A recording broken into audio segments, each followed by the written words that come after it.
right at the centre of it, Uxbridge. Jonathan. Hello, Nick. How are you doing? Good, thanks. Did you ever see him round your way?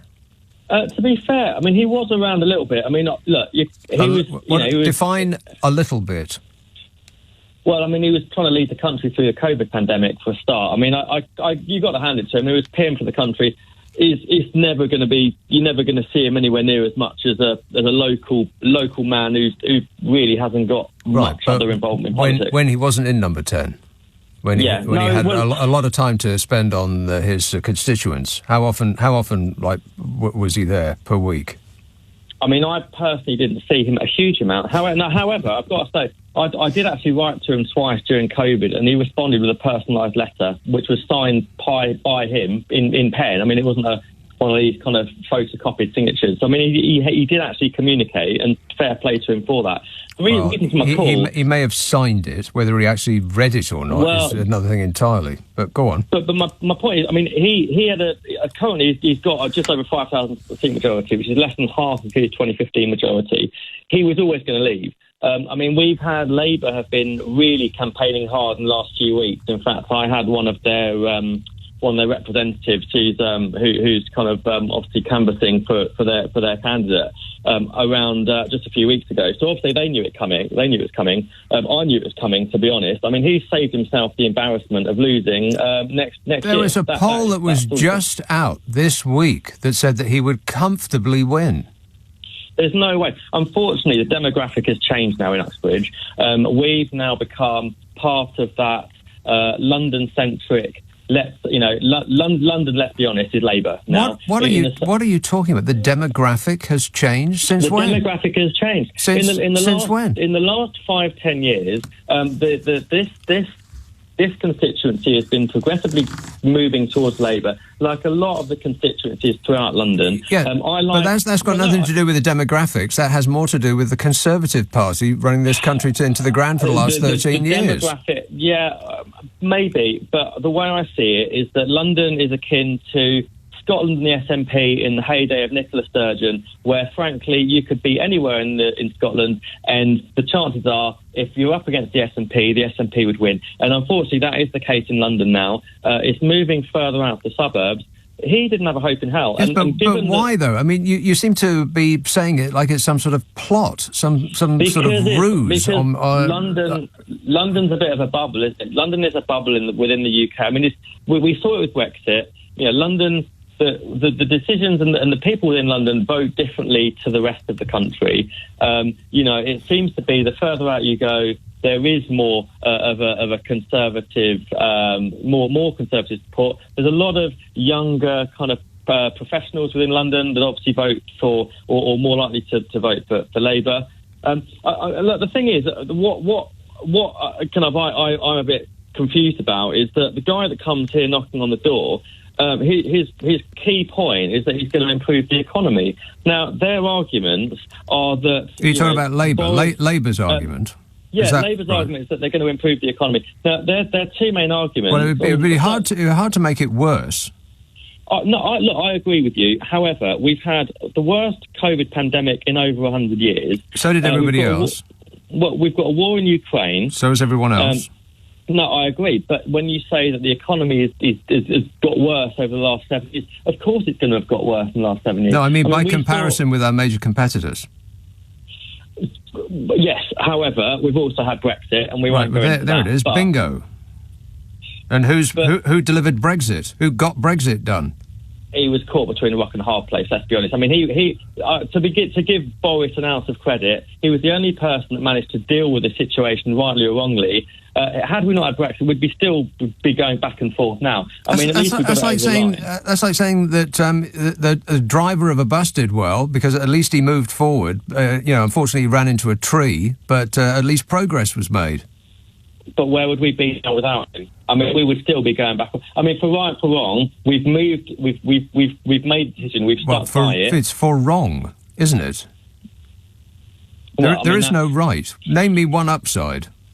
No, I agree with you. I agree with you. However, ultimately the blame for Brexit lies with David Cameron and the coalition with the Lib Dems. Not really, because no, of course it doesn't. David Cameron was stupid enough to ask the general public what they thought about an incredibly complicated issue that absolutely none of them got their head around. They voted on a bunch of fairy stories and slogans. So David Cameron is daft enough to have tried to quell the dissent in the ranks behind him by having a once-in-a-lifetime vote that he thought he would win. OK, so he lost. And then what happened next is not David Cameron's fault. It is primarily Boris Johnson's and, I'd say, Nigel Farage's. But I would say to stand for a stronger and fairer economy, which is what Labour are going for at the moment. I've seen not a lot of evidence so far. And Keir Starmer, unfortunately, we'll see over the next month. You've seen not a lot of evidence of what? Well, they haven't released a manifesto for next year's election. I'm yet to be won over by Keir Starmer. I think it'll be interesting to see what the result. Right. So you're saying that you disagree with the manifesto that you haven't seen yet? Well, no. What I'm saying is that it'll be interesting to see where this by-election goes. I know. I'm pretty sure that Labour are going to win it hands down. However, at the moment, what we're voting for, I think that the decision about this by-election is going to be largely led on. It's going to be a popularity vote for or against Boris Johnson. And I think the overwhelming majority of people are going to say, look, we don't like him, we never liked him, right. So we'll just vote Labour as a protest vote. And I'm not sure necessarily that's the right way to Voting Labour as a protest vote is absolute nonsense, Sir Jonathan. If anybody is protesting, it's voting for any other party but the Conservatives. That's the protest. I think that, I understand what you're saying, but I think you've got every single one of your arguments upside down and inside out. But thanks, Jonathan. Wimbledon, Humphrey. Hello. Yes, sir. Good evening, sir. Yes. I think that this business about Boris Johnson has been burned up out of all recognition. He was an extremely good, very hard-working Prime Minister. He got Brexit done. He got all sorts of other things done. He became very, very ill when the COVID thing was at its height. Yeah. I think, quite honestly, we leave him alone and we let him get back into number 10 Downing Street as a very good Prime Minister he was. Right, I assume you're joking. No, I'm not. Okay, what made him a very good Prime Minister? I've just told you 2 or 3 reasons already. If you listen. Yeah, and don't laugh. Don't laugh at me. Don't laugh at me. Well, stop being funny. I'm not being funny. I beg to differ. Oh, do you? I think you're very, very rude about him. I really do. I think you really ought to think about your manners for start about a former Prime Minister. I really do. If you laugh at me again, I think you really ought to be quite honest then. Mr. Abbott. Oh, are you very funny? No, you're not. No, that is stupid. No, you are. I mean, no, I'm not. You I'm are not. Absolutely hilarious, Humphrey. No, and that you're called Humphrey is just perfect. How dare you? How dare you, you rat? That guy cannot be serious. I'm going all John McEnroe. You cannot be serious. And your name can't possibly be Humphrey. I don't believe you. Harrow, Jonathan, Harrow. Good evening, Nick. Yes, sir. It's been the best of times, it's been the worst of times. Explain. So a few years back, I used to live in an old woman's loft. A shoe, yes. And I learned the phrase, the mea culpa. So I'll start off by saying to you, I'm sorry. Right. I voted for the Brexit. What? I voted for the Conservatives because I thought Boris was a good chap. Oh my God! We found one. I already apologise to you. I put my hands up because this country has been run to the ground. He is an adulterer. It is not allegedly. He is. No, listen to me. He's a philanderer. Yes. Disgusting. He does not take responsibility for the things that he does. For anything. My road now has got so much rubbish on it. And today I grazed my sweatpants, my jogging pants, on some filth. Now, wait a minute. Hang on just one moment. Did you just say you grazed your dogging pants? My jogging pants, my sweatpants. Oh, jogging pants. Right. There is nothing left of this country no more. And I'll just tell you this, Nick. I'm sorry to you. I'm sorry to the Jeremy Corbyn, because I believe the propaganda that he was anti-Semitism. Right.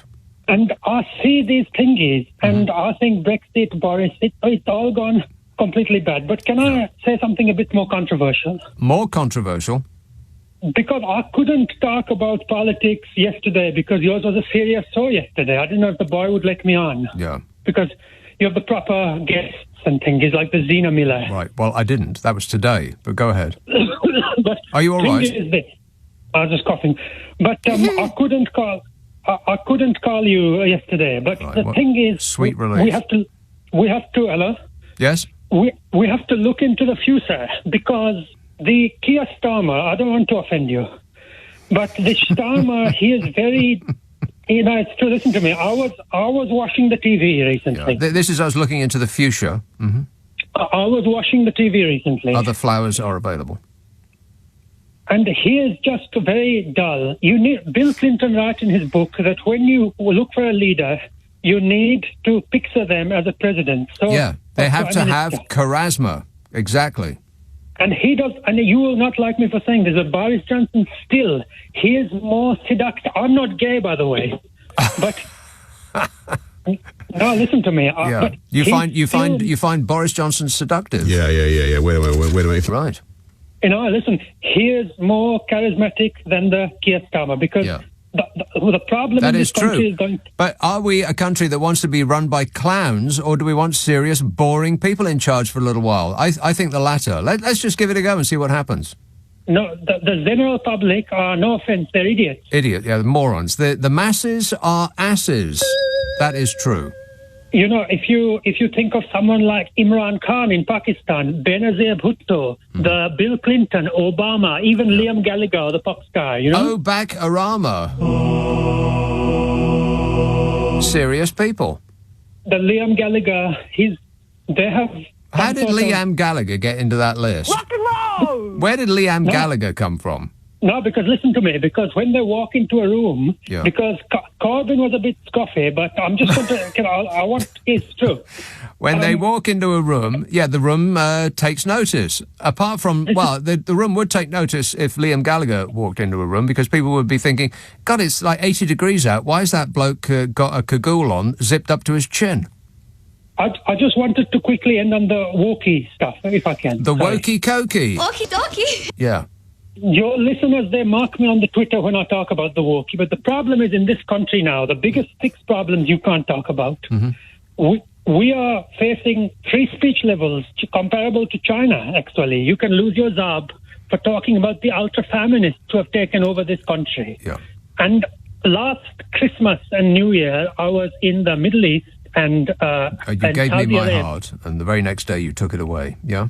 Hello? What? Yeah, so I was in for Christmas and the New Year from the Abu Dhabi. I went to the Saudi Arabia. You know Riyadh? Have you been? No. And it is much safer than this country because... Well, it depends. It depends on who you are and what you're doing. Because I'm not sexist. You're not sexy? Sexist. But in this country, the police now, a lot of them are ultra-feminist women. And when I'm not gay, but when in the street, I look at young men's bodies. I don't know. You, okay, I stopped you there. I shouldn't have done. When you're in the street and you look at young men's bodies, yes. No, listen, it's a serious point because the genetically modified food, they are making the next generation weak with the chicken and the mashed potato, and all of the food has thingies in it that they are making the man's weak so that they cannot do the next fight. And I'm doing very badly financially because last month I bought a marble table and I took the best flight I could to the Middle East because I thought Brexit and all of this would work out. So okay, you know what? Hang on a minute. Now, I was sort of with you. I understood what you were saying at the beginning of this conversation, but now you just seem to be throwing words together like you're pulling them out of a Scrabble bag. I mean, What are you talking about? Can I just, my final point, can I quickly say my final point? And in closing, yes. So I bought a marble table for an expensive sum, and now I'm doing very badly financially, Nick, and the walkies are going to destroy that. So could you, as a final point, could you and your listeners please give me some money into my bank account? Absolutely. But thanks for asking, and I'm very sorry to hear about your dogging bottoms. Whatever that means. Thanks a lot, mate. Thank you for, whatever that was. So, Boris Johnson has said ta-ta. Bye-bye. Yeah, it's au revoir. It's not final. He'll be back. In a rallying call to his followers, Boris Johnson said the following.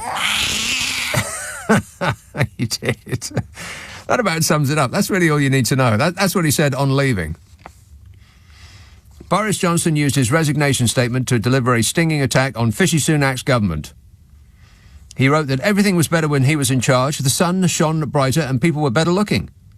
And he got more support than any politician in history. Nobody was more popular. Everybody says so. Believe me, he knows words. I'm very highly educated. I know words. I have the best words. The best words. I mean, seriously, he used to be Donald Trump's mini-me. He seems to be morphing into his clone now, what with the whinging and the whining and the moaning. I am the most fabulous whiner.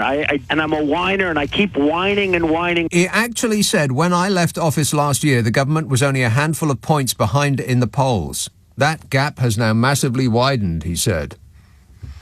I mean, he really is totally deluded. He was only ever popular for a brief period during the first lockdown when we were all in war mode and we were supporting the leader, no matter what a catastrophic clown show he was. Yeah. Wait. And the rest of his popularity was only in his own mind. I mean, can you imagine what it must be like in that mind? He must dream of floating around on a golden carpet, dispensing favours and good cheer to a grateful population of cheering sycophants. It must be the joy of Peppa Pig World every single day. Peppa Pig World. Peppa Pig World yes. Peppa Pig is the right answer. And you know what? I don't believe a word of it. Not one single solitary syllable. He's trying to make out that he's been brought down by the blob, the wokerati, lefty, activist, Tory MPs, by those who are jealous of his ravishing good looks and svelte frame. I just don't think he's interested in being an MP. He wants to be emperor. He doesn't even want to be king, because that's a bit mundane, isn't it? I mean, as king, you've got to go around and pretend to be interested in common people and their dreadful problems. All of that. Have you come far? And all of that nonsense. He doesn't want to do any of that. He wants to be emperor. And he's not remotely interested in any of your silly problems, you constituents in Uxbridge, wherever that might be. So, talking to his mouth-breathing constituents, helping them with their rubbish collection, I mean, that's not really him, is it? So he'll be off to make a weirdly large amount of money for doing his stand-up act. Same act over and over again. Oh, where am I? That. He can rake in the cash unencumbered by the obligations that come with being an MP. Am I the only one that thinks this is just an ideal excuse to wail about being picked on, paint himself as the victim and swan off to get buried up to his eyeballs in other people's money? I mean, what kind of brave warrior runs away at the very idea of fighting an election for the seat that he already holds and which a poll this week said he would win? Easily. He just doesn't want to do it anymore. He doesn't want to do anything as pedestrian as being an MP. It's just so not him. Other people's concerns? I don't think so. And as an MP, there's a certain amount of scrutiny about where the money comes from and how he has freed himself to earn who knows what from who knows who. All that I've been defeated by dark forces sounds like hogwash to me. I mean, when was he ever in Uxbridge? Apart from a lightning visit with a photographer in tow to squirt his personality at some unfortunate that he accosts in the high street and then helicoptering out before spending some time with other people's money. But if it's not just Bodge that's gone, by the way. I mean, you've heard, of course, the nation is going to have to find a way of getting along without Nadine Dorries. I don't believe I have ever been so sad. Nads has gone too. It's like a brain drain without the brains. It's all drain. And, like I said, here is Boris Johnson's resignation letter in full. He said, I have received a letter from the Privileges Committee making it clear, much to my amazement, that they are determined to use the proceedings against me to hold me to account for the things that I have done. They have still not produced a shred of evidence apart from all of the evidence they've produced. They know perfectly well that I am the king of the world, and yet they refuse to bow down before me. When I spoke in the Commons, I was saying what I believed sincerely to be what I could get away with. I have been an MP since 2001 or 2010 or something. I take my responsibilities seriously. No, really, stop laughing. I do, he said. I did not lie, and I am not lying now. And if you believe any of that, I have a cliff-top house in Dorset I would like to sell you. Very good price, excellent foundations, trust me. He said the committee know, what? Maybe he was drunk at the time. Maybe he'd just come out fresh from one of his business meetings. He says the committee knows that they have willfully chosen to ignore the truth, that I am Boris Johnson, and they have treated me like a normal person, which is a total disgrace. Total disgrace. It's a disgrace for our country. Everybody says so, believe me. It's a disgrace because from the outset their purpose has been to discover the truth, he wrote, or genuinely to understand what was in my mind when I spoke in the Commons. This is his resignation letter. He says their purpose from the beginning has been to find me guilty of the things that I am so guilty of. He says this is the very definition of a kangaroo court. Most members of the committee, especially the chair, were terrible people, so crooked, he said. I made all that up. This bit he did actually write. In retrospect, it was naive and trusting of me to think that these proceedings could be remotely useful or fair, but I was determined to believe in the system and in justice and to vindicate what I knew to be the truth. Oh, come on. You've got to be kidding. It's only true if you want it to be. You get to have your own facts. He wrote, I am not alone in thinking that there is a witch hunt underway to take revenge for Brexit and ultimately to reverse the 2016 referendum result. Well, you know what? Reversing the crooked decision that got us into the disaster that is Brexit is actually the will of the people. It's the will of the people, unencumbered by the billions of hooky ads bought with dodgy money that piled the lies on top of each other, that confused the uninformed to think that the country would be better out of the EU than in the EU. How's Brexit going, by the way? Oh, fabulous. And we should be taking revenge against the individuals that brought ruin to so many people. Hardship to the nation, who narrowed our horizons, who hobbled this country with their hooky Brexit. And now he's painting himself as the hero who could have saved Brexit, whatever that means. Protecting the disaster against those who want to fix it. This man's off his rocker. If Brexit is a prize, it's the booby prize. What the hell is worth saving of it? The inflation? The increased numbers of refugees? The companies going bust? The mountain of red tape? The queues at the ports? What? No clue. And his whining sense of victimhood is of Trumpian dimensions. I mean, the man-baby's mini-me wrote, my removal is the necessary first step, and I believe there is a concerted attempt to bring it about. I am afraid I no longer believe that it is any coincidence that Sue Gray, who investigated gatherings in Number 10, is now the Chief of Staff designate of the Labour leader. I mean, you remember what the Tories said about Sue Gray, don't you? Sue Gray, a civil servant of the highest integrity and of the greatest reputation. Sue Gray, a brilliant civil servant. Everyone knows that she is a person of great integrity. Yeah, and the moment she actually told the truth about this lot, she was the worst person who ever walked the earth. The second it looked like she was actually going to do her job, She was the worst person that any of them had ever heard of, and who the hell put her in charge of the investigation anyway? Yeah. Wait a minute. And then he goes on about how popular he was, which is another lie. And how everything would have been better if the pygmies that hadn't ousted him from number 10 had just accepted his glorious leadership. He actually said, why have we so passively abandoned the prospect of a free trade deal with the US? Because even with his hero Trump in charge, the Americans didn't want one. We are not that important. Any sensible country would prioritise the EU before little old us. Thinking that we're still a mighty force in the world is as delusional as he is. He wrote, I am now being forced out of Parliament by a tiny handful of people with no evidence to back up their assertions and without the approval even of the Conservative Party members, let alone the wider electorate.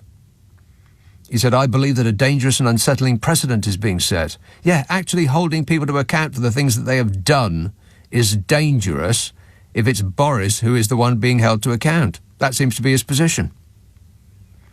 He writes, so I have today written to my association in Uxbridge and South Ruislip, wherever that is, to say that I am stepping down forthwith and triggering an immediate by-election. And the people of Uxbridge and South Ruislip said, who? Our MP? I don't think so. We would have seen him.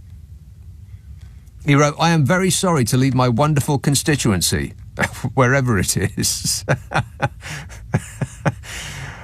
He said, I am proud that after what is cumulatively a 15-year stint, I have helped deliver among other things, a vast new railway in the Elizabeth line and full funding for a wonderful new state-of-the-art hospital for Hillingdon, where enabling works have already begun.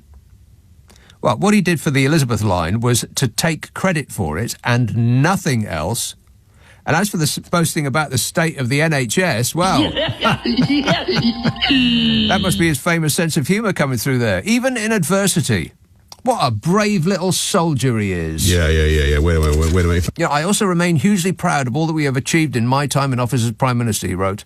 Getting Brexit done, winning the biggest majority for 40 years and delivering the fastest vaccine rollout of any major European country, as well as leading global support for Ukraine. It's very sad to be leaving Parliament, at least for now, but above all I am bewildered and appalled that I can be forced out anti-democratically by a committee chaired and managed by Harriet Harman with such egregious bias. Or in other words... Not missing you already, Boris, if that's any help. Uxbridge. Ali. Hello. Yes, sir. How are you, sir? All right. Okay. Well, I'm just going to play in one of my... Because I'm quite upset when Boris resigned, you know. You were upset? Yes, I am, yeah. Okay. Why is that? Because he was a very good MP and he had a good team. So any problems we had, we never had to ask twice, you know. Send an email and it will get done, you know. Like what? Like what? Like social issues around here. Our roads were full of potholes. Send an email, got sorted. No problem. And any other issues. You think that Boris Johnson made your potholes get filled? Well, it was a brand new road, you know. And having said that, maybe he inherited a good team because John Randall was an MP before and, you know, he was a good MP and always win with clear majority. And this borough, I think, is going to stay conservative. Doesn't matter who comes here. And second thing is, there were a lot of residents who admire Boris because under, you know, when there was COVID. And all of London was like under LTN, low traffic neighbourhoods, flower pots, 24-hour bus lanes. This was the only borough Boris Johnson and, you know, saved from the idiocy of this clueless lemon who has to be mayor of London, yeah? You think that Boris Johnson personally intervened to stop low traffic neighbourhoods in your area? Well, Hillingdon was the only borough which didn't have. Right, so you're drawing the inference that because it happened in Uxbridge and Boris Johnson was the representative, that it is his doing, anything that is positive that happened in Uxbridge. Well, yeah, most likely, yes. Well, that's an interesting thought, Ali. Okay, thanks for that. So if something happened that was good, while Boris Johnson happened to be either the MP of Uxbridge or the Prime Minister of this country, if it was good and it happened while he was in that position, then it was him personally what done it. I get it. Okay, Thanks, Ali. Let's have Wendy in Fulham. Wendy. Hi, Nick. Hi. Wendy. Hello. The gentleman that phoned a lot earlier about the hole in the coal. The hole in the coal, the coal in the hole. The holy coal. Mm-hmm. And, see, I heard different, that, yes, they're digging coal, and it's not what we want, you know, the Welsh. It's not that kind of coal. So they export it to China. I believe that is what is happening, yeah. We're digging we're ruining Wales to export coal to China, yeah. Because it's rubbish coal, isn't it? It's rubbish coal. I'm no coal expert, but that is what I heard, yeah. Yeah, my dad was a coal miner. No, I know. So what do they use it for? China? What do they use it for? I don't know. What do they use it for? All right, yeah. Just, I thought, you know, when you think, did I hear it or was I dreaming? You've confirmed it. It was real, wasn't it? Yeah. I just wanted to come back on the gentleman from Wales. Right. And because, you know, me, mum. But you don't know whether you were dreaming it or whether it was real life. Is that what you said? Yes. Right. Yes. Okay. Well, does this help? Wake up, Wendy. All right, thanks a lot. Glasgow. Hello, Eric. Eric. How you doing, pal? Good, thanks. Yes. Isn't it about time we started leaving people alone now, you know? How do you mean, people? Well, we should leave Mr. Johnson alone now. How old's the man? How old is he? How old is the man? 56? 58, I think, something like that. Well, I think he's... considering what's happened in the world recently, pal, and what's going on in the world, I think we should start to give the man a bit of credit instead of haunting him. Credit for now, what? Hang on. What is it that you have in mind to credit him for? Well, I'm going to tell you a little story before I go. Okay? I'm an ex-British Army soldier. I've got PTSD, post-traumatic stress disorder. Now we are going back the way. The United Kingdom is going back the way. But we're starting to recover these stories for how long has this been going on? A fortnight or whatever? 3 weeks? What are you talking about, Eric? This? What do you mean this? How long has this been going on? He just resigned. That's fine with me, but the man done his job.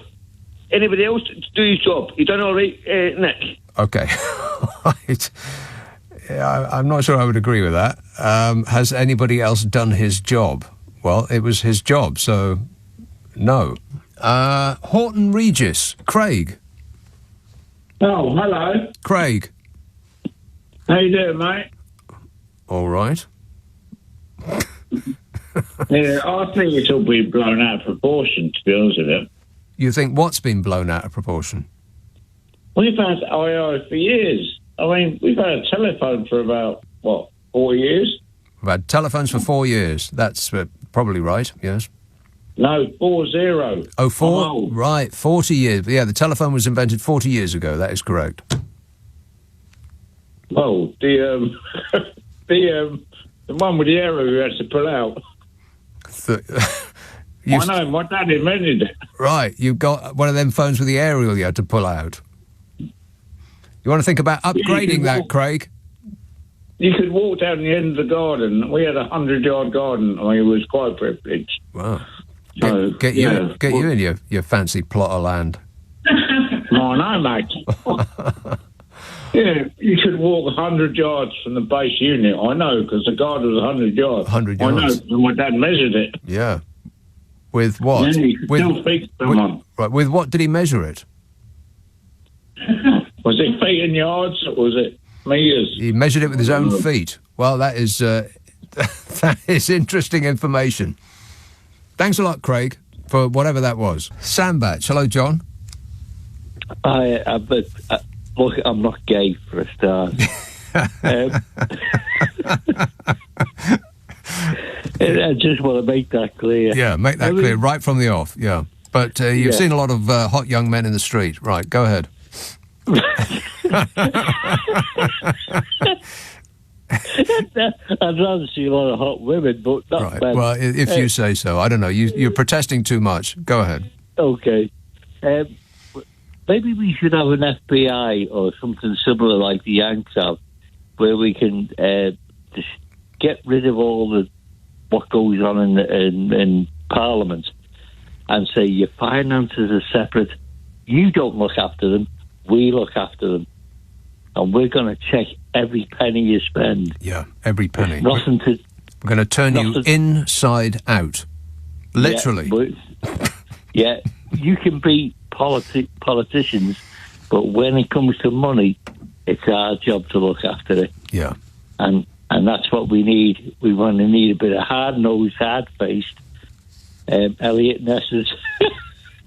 Right. I mean, yeah, that's what we need. Somebody needs to be investigating where all of our money has gone. I mean, I'm completely serious about this. The government keeps making a song and a dance about, we can't pay the nurses and we can't pay the train drivers and we can't pay the doctors and we can't do absolutely anything that the country desperately wants us to do and will be in the best interest of the good people of this country. But they can just chuck money around like drunken sailors when it pleases them. Yeah, like a man with no arms. I mean, you've got to say to them, no, you're not doing that. You've got to be scrutinised. What's the bit about the man with no arms? I definitely thought there was a joke coming there. No, it's a saying. Is it? It's a saying up here. Well, what is the saying? Not in Sandbach. He's spending money like a man with no arms. How does a man with no arms spend money? Yeah, but that's the thing, you see. But it's a Liverpool saying, it's not a Sandbach. Yeah, I seriously doubt it's a Liverpool saying, John. I just don't believe that. It doesn't make any sense unless I'm missing some greater truth here. He spends money like a man with no arms. I've never heard that saying in my life. I've heard that for years, but that's another Okay, story. message coming from next door. It means spending money you can't afford to spend, like bills or rent money. No arms is a metaphor for being skint, but still spending you shouldn't, when you know you shouldn't. Yeah, that's it. Wow. I've learned something from this show, which is very upsetting to me because I don't like learning anything on the weekends. But the thing is that we need to divorce the financial side of politics for the MPs and all that from the actual constitution. Do you mean that we should prevent parties from actually getting donations directly, and that they should be paid a flat rate based on their popularity at the last election from the people? Is that what you mean? We should have no political parties should be paid from the government purse. Right. And they should have no donations whatsoever. You all get a fixed amount. Yes. And you spend that amount, and then you get nothing else. Right. Well, that would make sense to me, but try selling that idea to the people.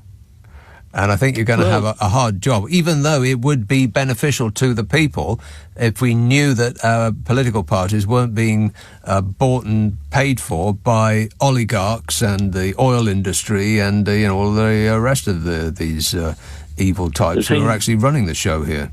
The thing that worries me is that the media, televisual and written media, are very quiet about that kind of thing. If they had a campaign, suspiciously quiet. Yeah, really. I mean, didn't Boris Johnson have a meeting with an oligarch, a newspaper oligarch in London, with no witnesses? Almost certainly, at least once, if not multiple times. Yeah. Yeah, because he's Russian, you see. Boris Johnson is Russian. I did not know that. Yeah, part of him is Russian. Which part? I don't know which part. But he is partly Russian, so to speak. Okay. Yeah. All right, good to know. Thanks a lot, John. Chertsey. Hello, Tony. Oh, hi there, Nick. Tony. Hi there, yeah? Yes, Tony. I'm here. Yes? Yes. Yes. Hello. Hello. Go on. Hello. Carry on. Yeah. Got you. you sure that formula you were using for converting temperature is right? Yes, I am sure. Thank you for asking. How sure? Yeah, very, sure. very sure. 110% sure. That's what a mathematician would say. No, you wouldn't. Is that it? No. You Another can you wish. satisfied customer. No. 0344. Oh, sadly, we ran out of time on that call. Well, he shouldn't have left such a gap, should he? Sidcup. Hello, Anne. Hello. Thank you for talking to me. What it is, that chap that was on just now, obviously he's a lawyer. I don't think, for a lawyer, I don't know how he is a lawyer. He don't seem to have a brain. You know, the thing is... I'm not sure that's accurate, and you probably would be ill-advised to pick a fight with a lawyer. Well, the thing is, he's stating that these poor migrants that are coming over are being put in, you know, not good accommodation. What about our soldiers out there that have fought and they're homeless? What about our people once? Is it either or for you? Well, I think it's different if they're being persecuted, yeah, but these blokes that are coming over on the boats, they're not being persecuted. You really can't know that, though, can you, Anne? Yeah, but the thing is going to our schools and saying they're 14. Well, they is plural. I think there's been one, maybe two cases that I can recall that might be true. Yeah, but I think we need to start looking after our own people for once. After 13 years of Conservative rule, have they not done anything to look after our own people? No, obviously. That's why the people are at food banks. Right. Okay. So it does speak rather dismally then of the fifth or sixth richest economy in the world that we can't house our veterans and treat those that come here in desperate straits with any degree of decency. We can only do one or the other. Well, obviously, I think our people should come first. And if that annoys people and they say, oh, that's racist, so be it. Right. Because, it's terrible to see these homeless people and then these migrants are coming here and being put up in 5-star hotels and they're complaining about it. Well, they're most certainly not being put up in 5-star hotels. I don't know what star rating that hotel in Pimlico had, but it was definitely not a 5-star. But thanks for that, Anne. That is something I've heard before. Our people should come first, but that, and it's sort of attached to anger at those that have come here from somewhere else. Should not that anger be directed at the people that have been running the country who have failed our own citizens? It's not really the fault of the people who come here on small boats that we have a homelessness problem amongst our veterans. Your call is important to us. Yes, your call is important to us. Mike in Perth. Hello, Nick. Mike. Hello. Hi, how are you doing? Good, thanks. Good. Listen, once more I hear you spouting about proportional representation. I think we've spoken before about this. I'll give you a call just to tell you the proportional representation takes place, as you know, in Scotland, an unmitigated disaster. In what way? Unmitigated, I'll tell you in what way. We have 8 green MSPs. Not one of them.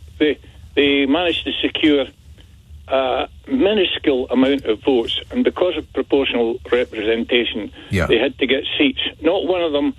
Not one of them first past the post. Not one of them.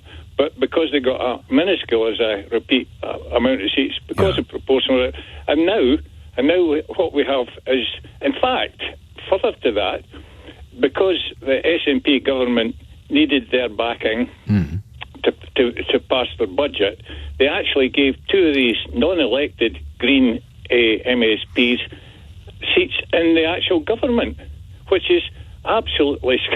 People didn't vote for them, but they did, though. They did vote for them. Yeah, I'm sorry. Yeah, you're right. They managed to achieve... I can't remember what the percentage is. Right, proportional to the number of votes is the representation. Well, what's disastrous about it, though? I mean, what's so bad about green? Say again? You said that it was disastrous. In what way? I'll tell you in what way. We have, and I'm sorry to add this, but it's a fact. On the A9 dual carriageway, which was supposed to be one of the SNP's promises, they promised it about 12 years ago that we'd be dualled from Perth up to Inverness, a distance of about 84 miles, I believe. So far, the SNP government, they've pulled it. They said they don't really know when it will be done. The A9? The A9, yeah. Have you got anything more serious than that is concerning you? If you just let me finish, Nick, please. There have been this is serious. There have been 13 fatalities, and I think you should call. I'm a wee bit. Is that not serious enough? 13 fatalities. In what period of time? Over the last 2 or 3 years. Right. Well, people die all the time. How is that the Greens' fault? Because of the state of the A9 as it is just now. It's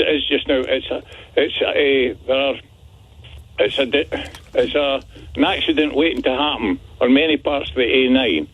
That's the thing. 13 fatalities that might not have been fatalities had it been duelled. But because this Green Party wags the SNP dog. Right.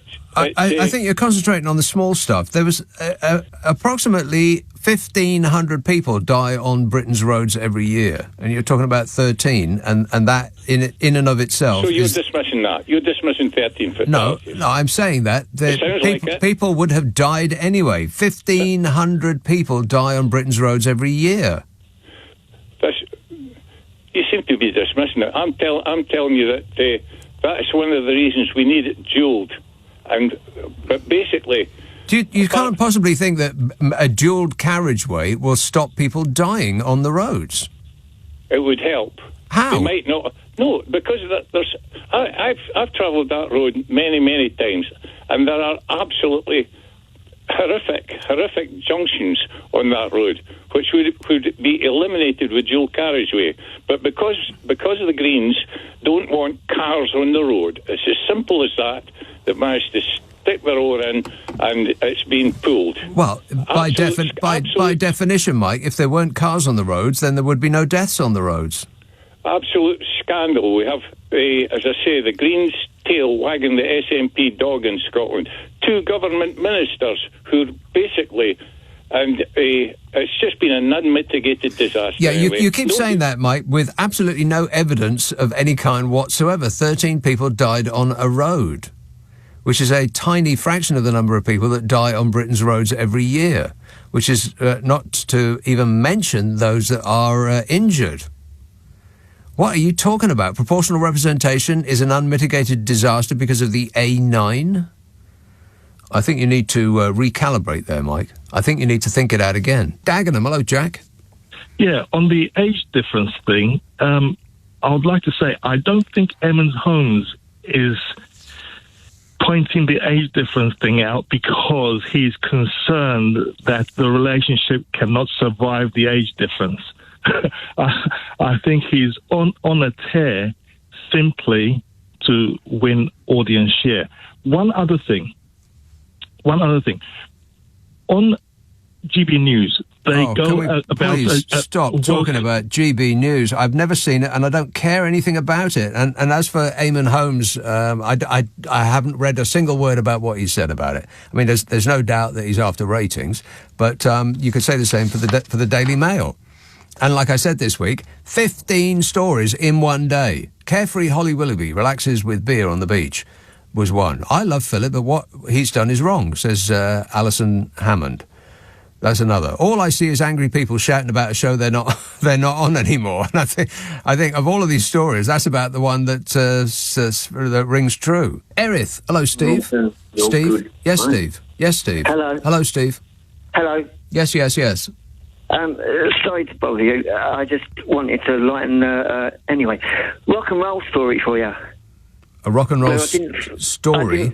Yeah, I didn't throw my telly out the window. I don't know if you remember, I said about, out the ground floor window, not very rock and roll. But I saw a Who documentary. Who? Yeah, the Who. And Keith Moon put a bomb in the drum kit that the rest of the band didn't know about. A bomb? And you know where they used to smash up their instruments and really shock the ordnance and all that? All the ornaments, mm-hmm. Sorry, I meant audience.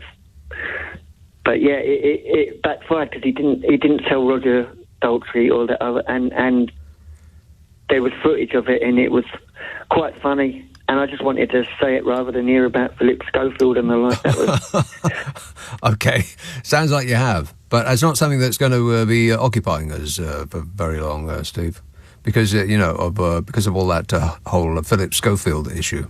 Got to get to the bottom of that. Thanks a lot, mate. Let's have Maidenhead. Gary. Oh, hi, Nick. Great show. Just a couple of points. One is about half hour ago, there was a Range Rover with a police escort at the front and a police escort at the back. So maybe that's Boris or somebody heading for Henley or Chequers or something. Heathrow, I bet. It could well be that. It could well be that. But I don't know, mate. I just hope the Labour Party can reboot this country, because do you know what? The other day I saw a bloke climbing in, like in a window. It did look suspicious, and I just passed one of them police vans.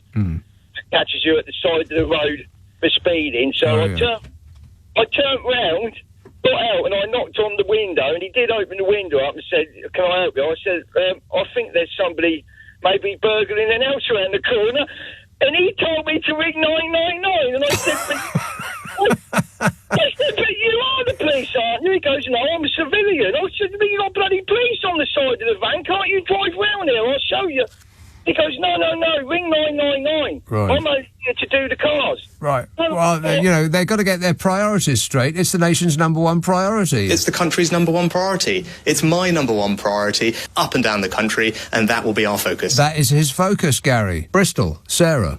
Hello, Nick. Sarah. Hello, Nick. I've been writing notes and scribbling them out as you've been talking, and then my last notes. So what I want to say to you, because I love you so much, I literally love you so much. Oh. You are my fave, even more than James O'Brien. Sorry, Thanks, James, but you are literally my fave. I feel bad saying that about James, but anyway. But the one thing that annoys me, really grinds my gears, is I don't know what you think, what you're achieving by slagging off Keir Starmer so much. And in a particular instance like this, I just feel like, what side do you want to be on in history? Because as you've already pointed out yourself, we're already down this AI totalitarian, this path that we're down. I don't understand what the point is of do you know what I mean? Let's still be on the same side. Right. Well, let me try and elucidate it as best I can. I find it a bit depressing that as far ahead as they are in the polls, the Labour Party still seems to lack ambition, and they fear doing anything dramatic and transformative. So if now, as far ahead as they are, with a really, an open page that they could write pretty much anything they like on, if they are gripped by fear now, then I feel that if they win the next general election, they're not going to acquire bravery. They will be even more petrified of losing the following general election. Okay, yeah. No, that does make sense. That makes total sense. I just feel like you're a bit early on I feel a bit early on the draw. Right, I should give them the benefit of the doubt more. Yeah, a little bit longer, just a little bit longer. Okay. Yeah. Okay, all right. A little bit longer. Okay, right. Message received. Thanks a lot, Sarah. Oh, hang on, I'm going to cough. Weybridge, Ray. Good evening, Nick. Yes, I'm not calling about Boris. I don't want to waste time on that. I just want to answer your question about the bicycle, if I may. Please. Yes, it's got to do with energy. So you've got potential energy and kinetic energy, but there's a specific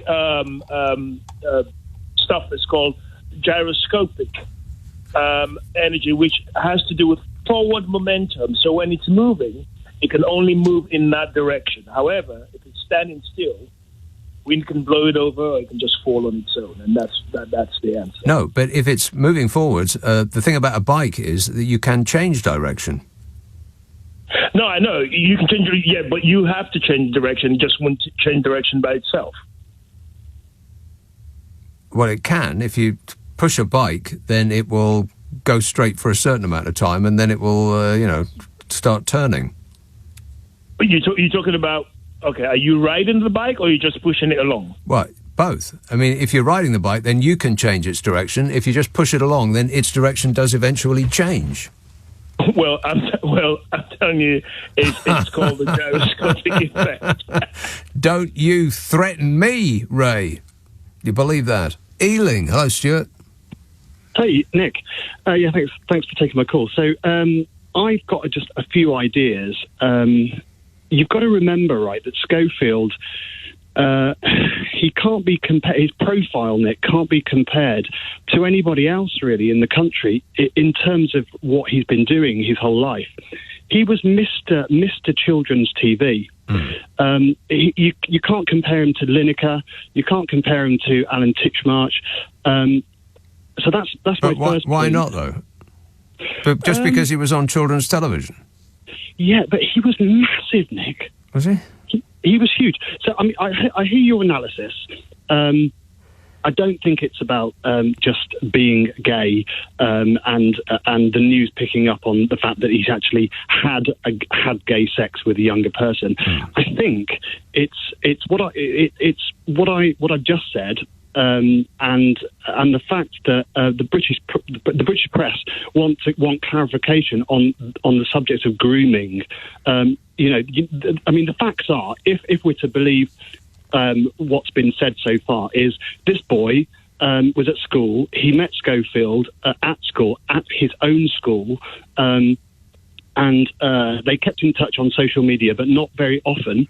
Right. That doesn't sound like grooming to me. No, it's not. Absolutely. But I think, if you take the facts, then no crime has been committed, Nick, nothing. But at the same time, he had this conversation, this kind of, it's awkward, isn't it, with a 15-year-old that then became a runner because Schofield got him the runner's job.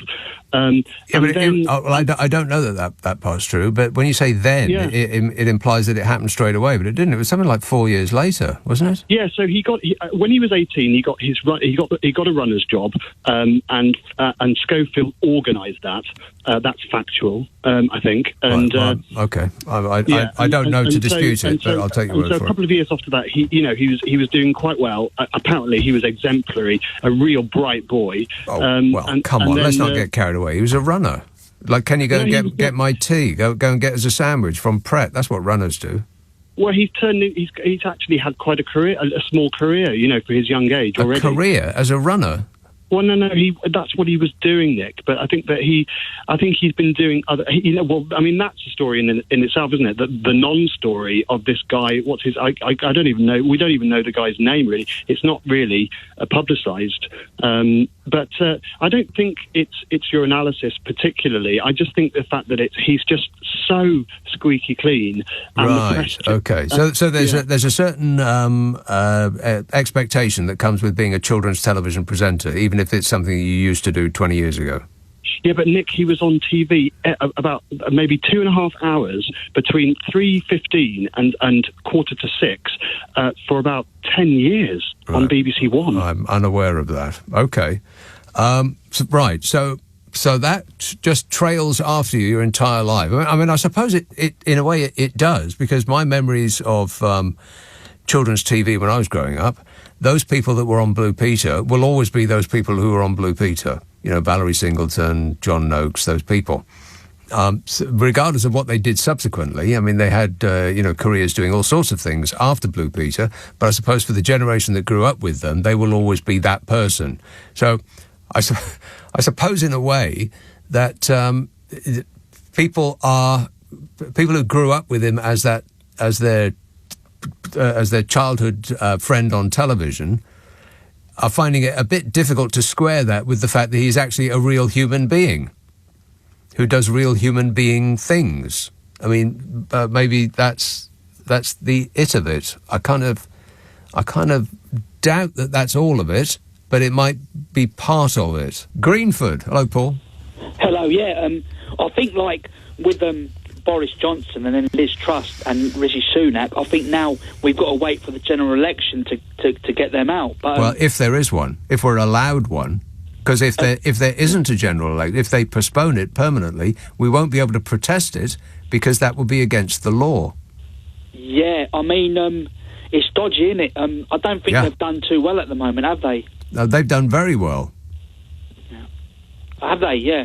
Have they? Yeah, I would say they haven't. Yeah, they haven't done very well by us, but those aren't the rules that they're working by. I don't believe. All the evidence suggests that they're not remotely interested in us. They're working for themselves, and I believe that they are doing very well. Very. Can Keir Starmer get over the Corbyn years? Can he crawl over Corbyn's reclining form? And the anti-Semitism row? Oh, God. I don't know. We'll find out when we get there. It's too depressing. I can't. I can't. Not at this stage in the show, Paul, but thanks for that. Britain's public COVID-19 inquiry, led by retired Judge Heather Hallett, is not the first independent commission in the world to begin examining a country's experience confronting the pandemic, reports The Guardian.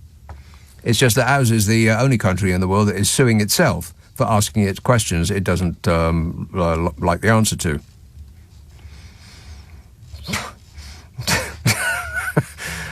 I mean, if it wasn't so blooming serious, it'd be funny.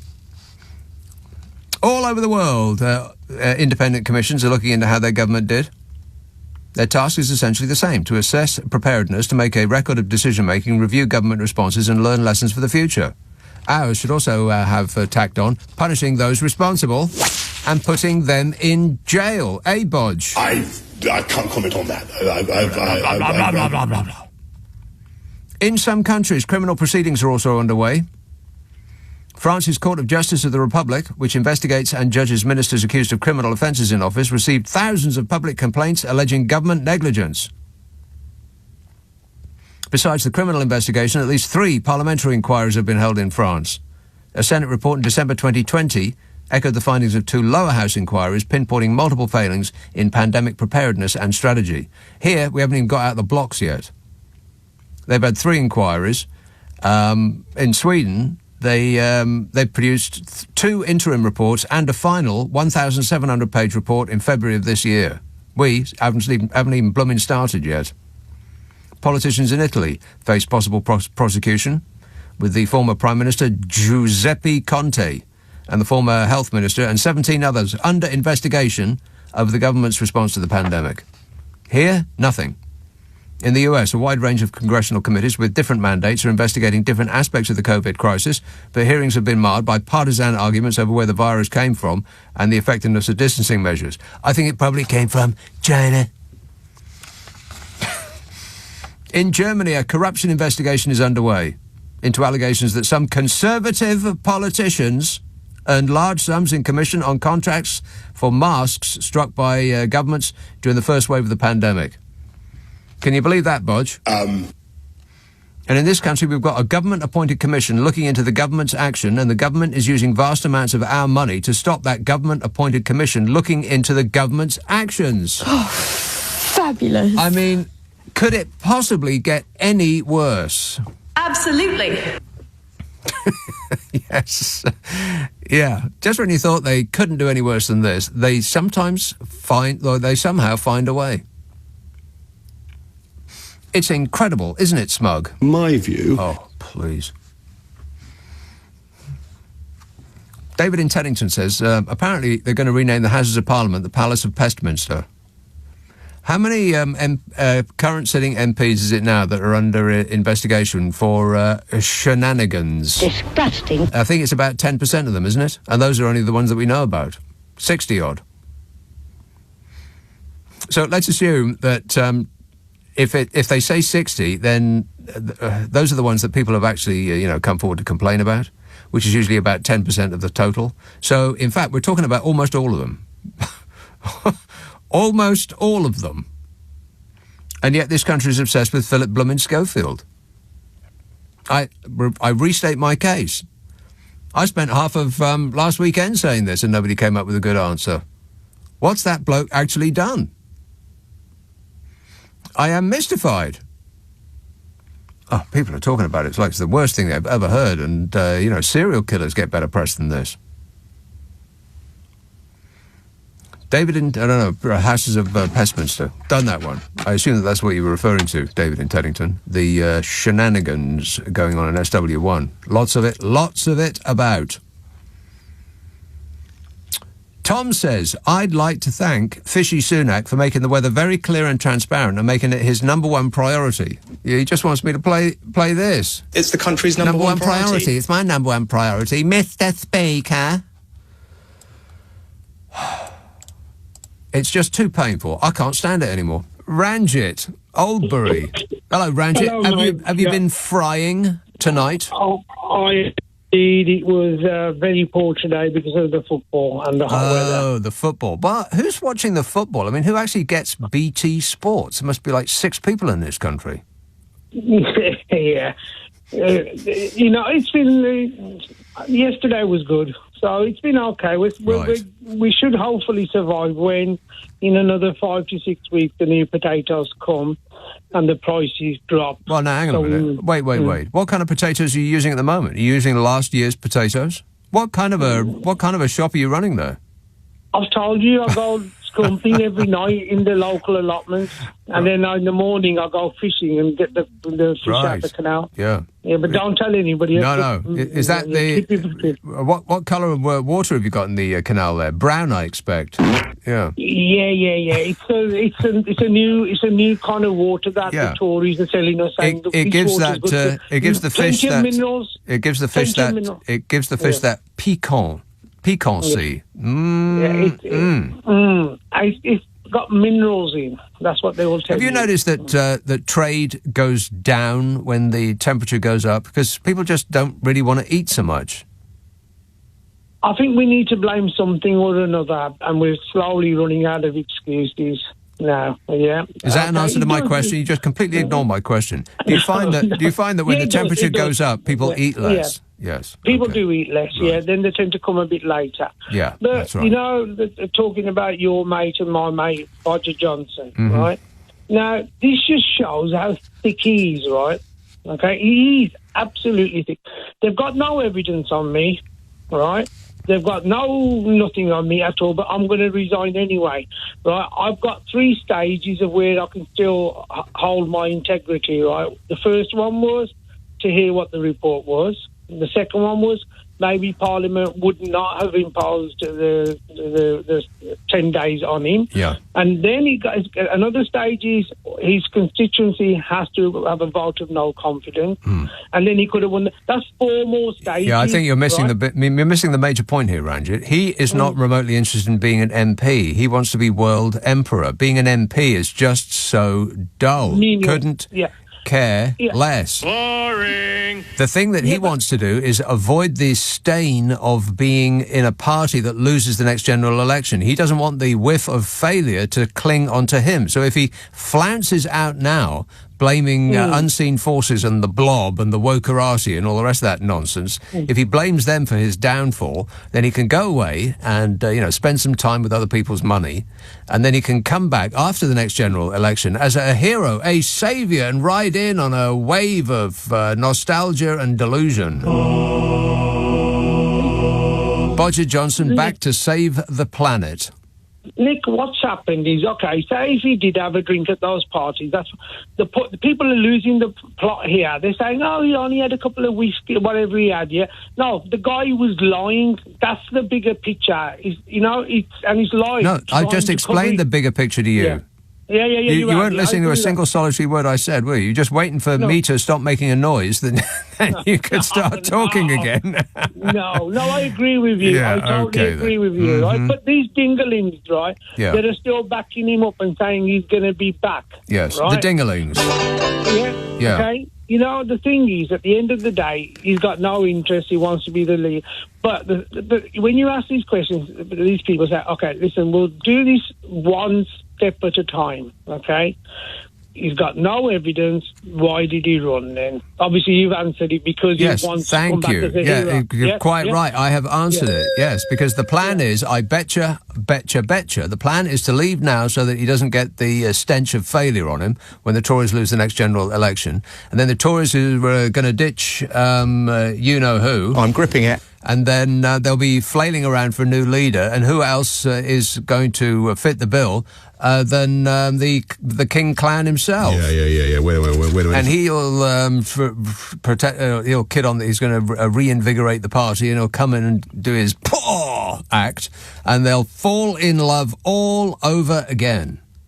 And he will come in to save the Conservative Party and blame the problems that face the nation after 13 years of Tory misrule on 5 seconds of Labour rule, and just enough people in this country are deluded enough and are going to be entranced by his act enough to think, oh yeah, that's right, what have Labour done for us? Let's vote for the Tories again. So he's not going to be our next PM, but I would put a small amount of money on him being our next but one PM. Dagenham, hello, Jack. Hello, Nick. There are so many elements to this, and this story is much more interesting than it first appears. First of all, I'll put down a marker and say, this is a ratings war, so I'll put that to one side. What do you mean by that? What I mean by that is that Eamon Holmes used to work for... okay. With the two Eamon Holmes with.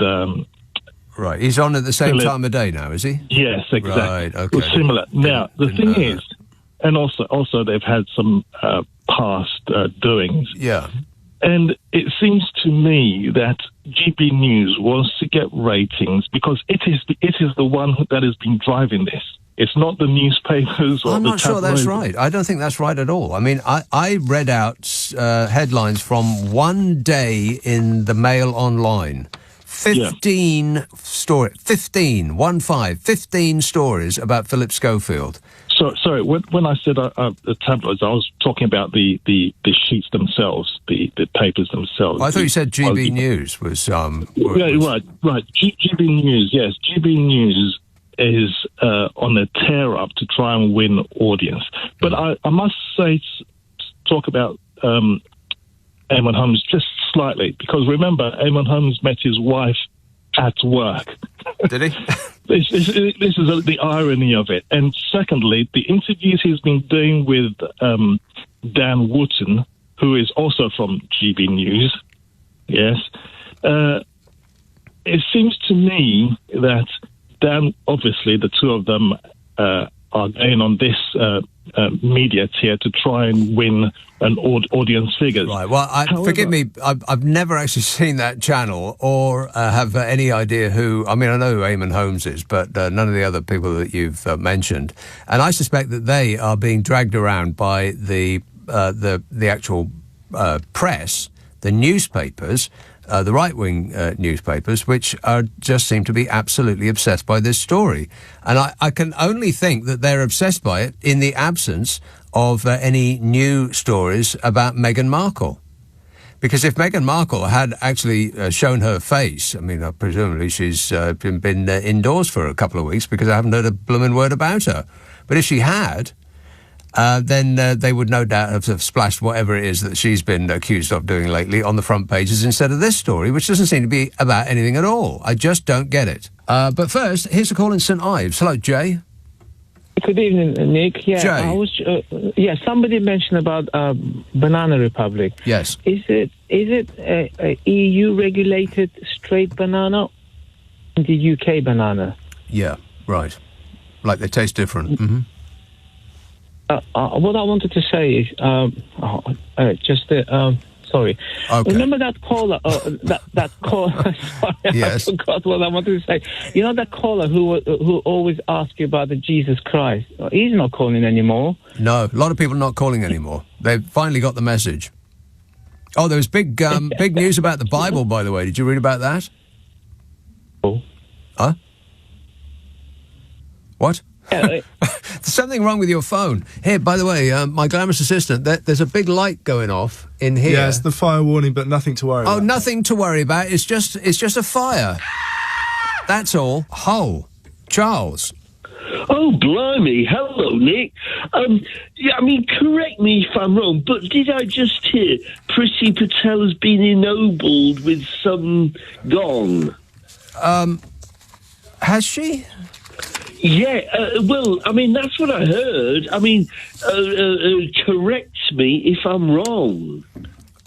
You know, all of this happened when I was coming in, so I arrived in the building thinking I was going to be talking about one thing, and everybody's running around pulling their hair out, and the news that he'd gone was a surprise to me as I walked in. So I don't know what's happened to Nadine Dorris, other than she's said, right, that's it. You've had your chips, and I will serve you no longer.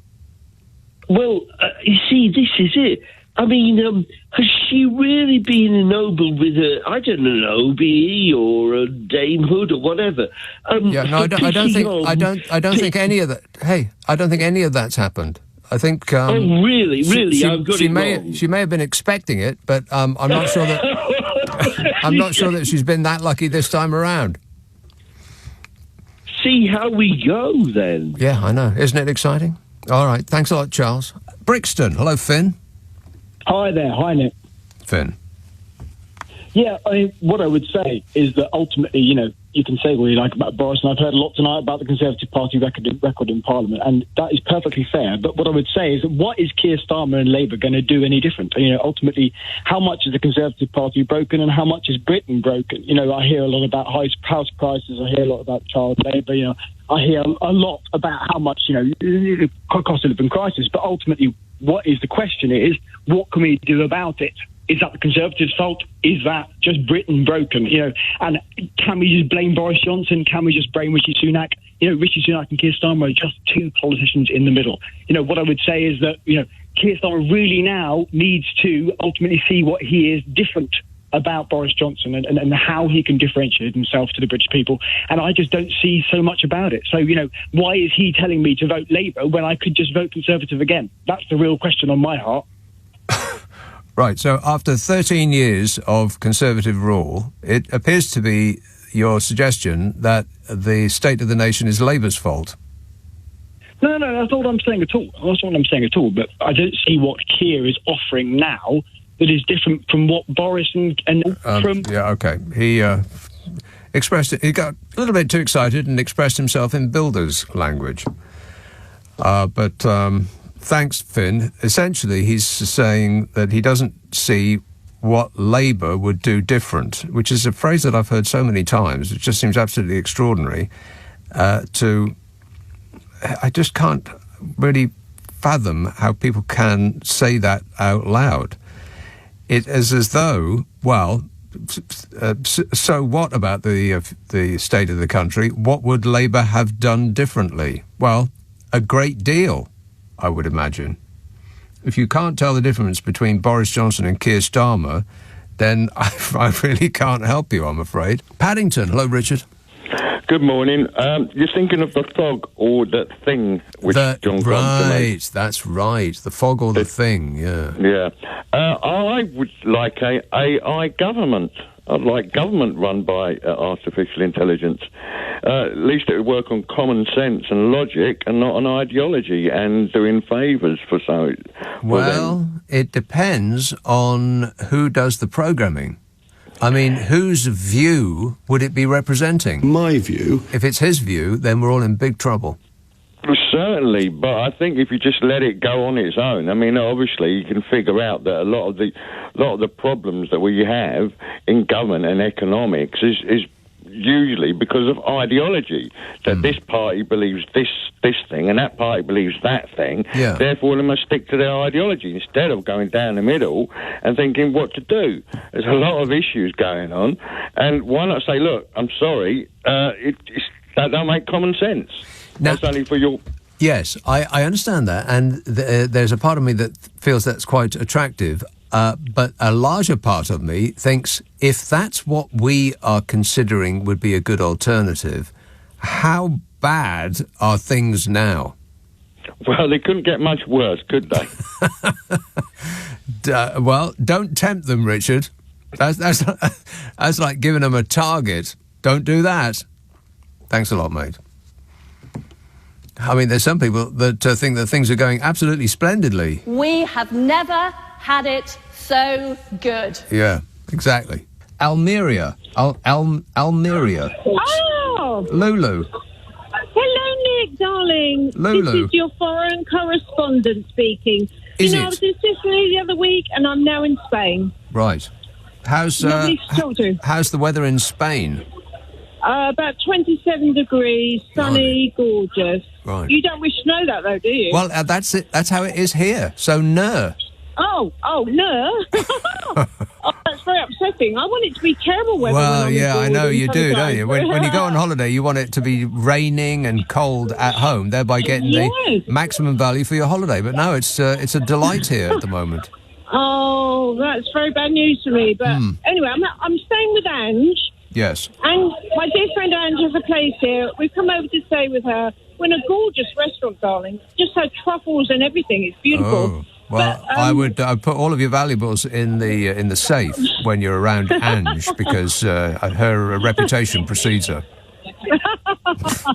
She's going to love this when I play it back to her. So I just don't know how to follow, firstly, Ranjit and then Gina Miller. Oh, my God. I'm just... No pressure. With emotion. Yeah. So, firstly, I was in a club last night and my friend texted me to say Johnson had resigned. So do you know what I did? I did the Macarena in celebration. Yeah, I can imagine. I did it beautifully, but honestly, Nick, Macarena. Yeah, exactly. I'd love to do it with you, Nick, sometime. Excuse me? You should come down to Kentway. Oh, the Macarena, right. We could do it in sync. It'd be beautiful, darling. Yeah, it's absolutely not going to happen. What else have you got? No. Okay, so I'm incandescent with rage. Johnson's honours list. Oh, I mean, what sort of country would allow this to happen? Seriously, we are broken beyond repair, right? This country needs help. Exactly. Oh, my God. So, I mean, I tell you, 2019, 13th of December, election night, I was out in a restaurant and the results came through. I had to go home. I was so upset. And I cried. Cried and cried and cried. Yeah. Yeah. Pull yourself together, Lulu. But, I even phoned a French ex-boyfriend. I said, could you marry me so I can get out of this country and get an EU passport? That's how desperate I was. But I kind of knew that this was coming, this hideous period we've had since Johnson came in. He's broken this country so badly. Catastrophic clown show. Yeah, exactly. All right, well, listen, Lulu, get back to your meal and watch your jewellery. Watch your jewellery around Ange because I'm sure she's got her eye on your good stuff. Thanks a lot, Lulu. Yeah, Rishi Sunak has been accused of allowing Boris Johnson to hand out rewards to those involved in the Partygate scandal, including but not limited to more than 40 honours and peerages for his closest allies. The Prime Minister, Rishi Sunak is the Prime Minister. Can you believe that? No. There's no point in learning his name because there'll be another one along in a minute. The Prime Minister faced criticism for approving the list despite the police looking at fresh potential evidence of rule-breaking in Downing Street and Chequers, if you please. This was during lockdown, as well as an ongoing parliamentary inquiry into whether Bodger misled the Commons. None of these people are going to go to jail. I don't know what they're having these inquiries for. The inquiry will last 50 weeks, cost £80 million and conclude that lessons must be learned. It's always the bloomin' same. Nothing's going to happen to any of these people. They won't go to jail. They'll go to the House of Lords. Hours before Johnson announced that he was quitting, he accused the investigation of trying to drive him out. And then his long-awaited honours list was published. Awards went to Johnson's closest aides from the COVID era, including an Order of the Bath for his former Principal Private Secretary Martin Reynolds. Order of the Bath. He oversaw a garden party during lockdown in 2020, or as it should be called, a perfectly normal business disco. And he followed the rules at all times. I followed the ministerial guidance at all times. I followed the ministerial guidance at all times. I followed the ministerial guidance at all times. He followed the ministerial guidance at all times. He also gave a peerage to his chief of staff, Dan Rosenfield, and a CBE to Jack Doyle, his former director of communications, both of whom were in office during some of the Partygate era. The Prime Minister, Fishy Sunak, vetoed the inclusion of 4 sitting Conservative MPs, Nads Doris, Alok Sharma, Nigel Adams and Alistair Jack, whoever they are, probably to avoid having a by-election, which would give the public the opportunity to give Rishi Sunak the finger. You know, just like Andrea Jenkins did to protesters in Downing Street. And in other news, Andrea Jenkins, the very same person, has been made a dame. Yeah, there's nothing like a dame. And she looked nothing like a lady. A finger stuck in the air like that. What a way to run a country, eh? Dreadful. Johnson tried to get a knighthood for his father, if you can believe that. A knighthood for excellence in being daddy. For his father. Well, the whole world's gone crazy. I can't believe it. It was rejected. But you know what? I bet he'll get it next time around. As will Nads Doris. They might not get it this time around, but they're going to get it next time around. Anyone want to take that bet? I mean, when this is all blown over and we're looking the other way, they'll all get their prize, and to hell with those poor dopes who pay for it all. Betcha, betcha, betcha. And along with some underlings and enablers, Johnson also gave a knighthood to Ben Elliott, the former chair of the Conservative Party, the schmoozer of the wealthy, and he funnelled money from the super rich to the Tory Party, which is why they aren't interested in your concerns unless you're one of the haves and the have-yots. As George Bush once so memorably said to a room full of rich Republican donors. Affirmative. Oh, that's the wrong one. Absolutely. There it is. George Bush. Absolutely. The haves and the have-yots. That was the funniest thing he ever said. And, of course, Smug. Jacob Rees-Mogg was made a dame for not knowing anything. What? I don't know anything. He doesn't know anything. And Michael Fabricant got a knighthood for having the nerve to go out looking like that. Sean Bailey, the former London mayoral candidate, also received a peerage because I have no idea. And I bet you don't either. I challenge you to come up with an excuse for that. A peerage.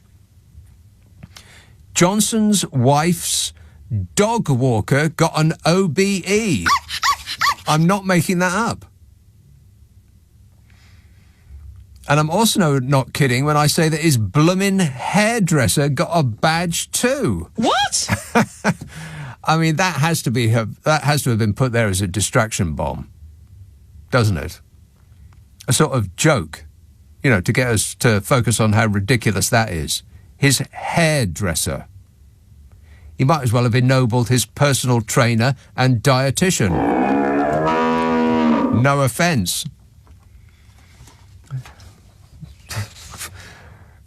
What an absolute shower, the lot of them. Hounslow. Hello, Vicky. Hi, Nick. Vicky. Hi. I have to say, this whole doom and gloom about AI, I'm not so worried, and I'm hopeful. And I think one of the things that AI could possibly do is bring to light what it is that makes us human. Because if all we have is this computer that is basically programmed to do menial tasks, things that we've put it in, like human beings have put into the system ourselves, and the information that we're providing is essentially all that it's going to know. But there's the problem. Once you hook up artificial intelligence to the internet, which is, of course, what it will have, then it knows everything. But it doesn't know emotions. It can't understand things like making a mistake can lead to things of great creation. I completely disagree, because all our knowledge of emotions is trial and error. We understand human emotions because we spend a lot of time with humans. But all then a machine would have to do is to just acquire a lot of information about what emotions sound or look like. except for the fact that the biochemicals involved isn't something it can experience. So when something is a trial and error and we get hurt, for instance, touching something hot will burn us, and we end up feeling the pain that tells us not to touch something hot again. It's not something that robotics can then experience itself. I completely disagree. I mean, I completely disagree. If a machine can recognise faces and can pull a face from 1 million people and identify you accurately as that person, then it can certainly learn when a person is happy or sad or feeling pain or yearning or any of the other of the almost infinite number of emotions that a human being can feel. It can learn that just like we did. Sure, but when we look at the way that biology works and the fact that people have come from evolution due to a need to survive, I don't think machines are going to be able to have the need to survive or procreate, because there isn't a drive that tells them that survival is a must. There's going to be a directive that computers are programmed to achieve. But if there isn't something that we've told them to correct society and then to maintain and corral human beings, for instance, I don't quite see how it's going to then navigate all of its resources. Yes, but you're saying that you can't imagine something that has already happened. It's happened already. I mean, I just gave you the example of a thing that it wasn't programmed to survive. It was programmed to do a specific task. What people didn't realise it would do when they put an impediment in front of it, they didn't realise that it would then try anything in its power to achieve the task that had been set for it, including killing the person that was telling it not to continue to do the task. So then when it essentially removes every human being from the planet, what it then removes is anything that would help to keep it stabilized, because it'll be prone to things like wear and tear and resource availability and things that it won't be able to understand. That's why I'm going back to feelings, because I don't think if but you're arguing. Yeah, I'm sorry, but you're arguing against yourself. You're saying that it wouldn't kill us because in the future it might be bad for it, because who's going to oil its joints? Yeah, but that would be it becoming self-aware, which you're saying that it can't do. More that it can't feel in the way that it's necessary to survive. Like but you don't have to feel to survive. You only have to want to survive and achieve that end by any means at your disposal. But if survival is something of like a mortality issue, then immortality has to come from a place of an end. No, it doesn't. It doesn't have to be an immortality issue. I mean, now you're talking about believing in God and the afterlife and so on. It doesn't have to do any of that. It just has to achieve its mission, which would be taking out. I mean, in the instance that I gave, it would be taking out an enemy position.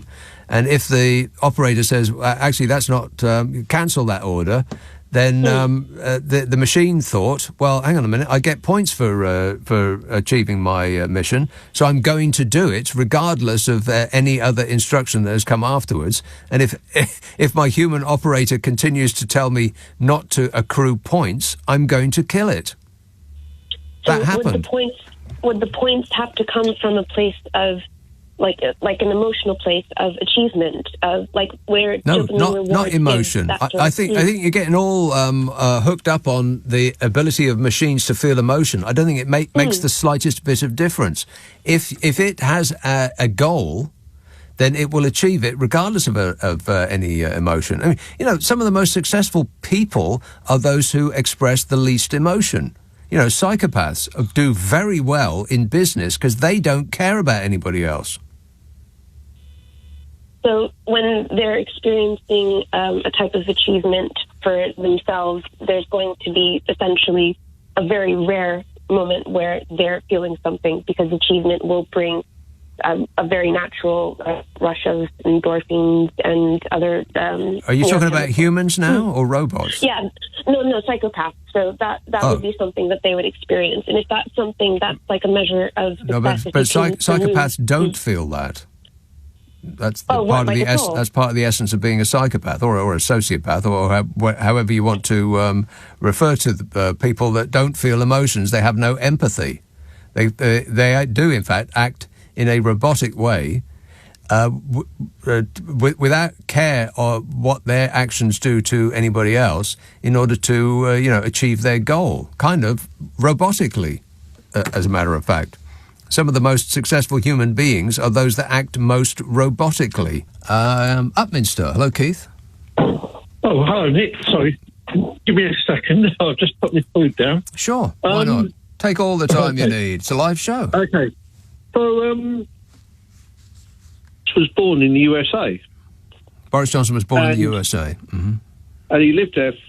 Apparently, the qualifications to become president of the USA is 14 years residency. I don't think he qualifies on that one, but he meets all the other criteria. Yeah. You think that Boris Johnson is going to try and become the president of the United States of America? Why not? Well, the American people, for one. They probably love him over there. I very much doubt they've ever heard of him. No, he spends loads of time over there. He was in Las Vegas for a couple of weeks, wasn't he? Well, America's bigger than Las Vegas. It's a very large place indeed. 3,000 miles from one end to the next. He was born in New York City. He lived there until the age of 5. Right. And he has been there a few more times since. But I don't know if you suddenly see him flying west in the next few weeks and never to come back. Yeah. Then I'll be delighted. Yes. Until he stands for... Yeah, world king. Yeah, sure. Yeah. All right, that's about as likely. Thanks a lot, Keith. Seven Oaks. Mark. Hi. I'd like to ask you whether you think that Labour Party activists would rather have a Labour minority government than a Labour majority government, because that would fail to give Starmer's manifesto a mandate. And I think 80% of Labour Party members at the conference wanted proportional representation, and a slightly smaller, whopping majority wanted to rejoin the EU. Yeah. Now, it's odd because not too long ago they didn't want proportional representation, but now they do. So let's just stick with where they feel at the moment. I think they can see that it has advantages. They've had the advantages spelled out to them in the last period of craziness where one person has taken over in a disastrous way. But actually, this could help with the general election, because the general election depends on cooperation. And that's not going to be at the party leadership level. It's going to be at the activist level, deciding which seat is going to be the concentrated effort of which party. And if the Labour activists are not that keen on getting an overall majority, then they could be quite generous to the Lib Dems and Greens, and therefore the local arrangements might work particularly well. Yeah, I can't see that happening, though. Can you? I mean, there will be under the direction of the leadership, and the leadership will want as many seats as possible in order to get 100% of the power. But that's not true. Labour activists are not paid. They can do what they like. They can't be expelled from the party for not campaigning. They can campaign for whichever Labour candidate they choose. And the leadership might say which ones they want them to campaign for, but they don't really have any power to force them in that direction. That really is their own choice. Yeah, but they're not a great force in British politics, activists, are they, compared to the machine of the major parties?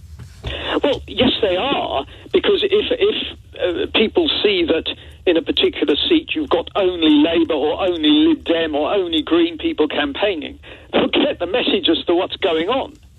And so I think that they do have that power to influence which seats will be won by which people to some extent.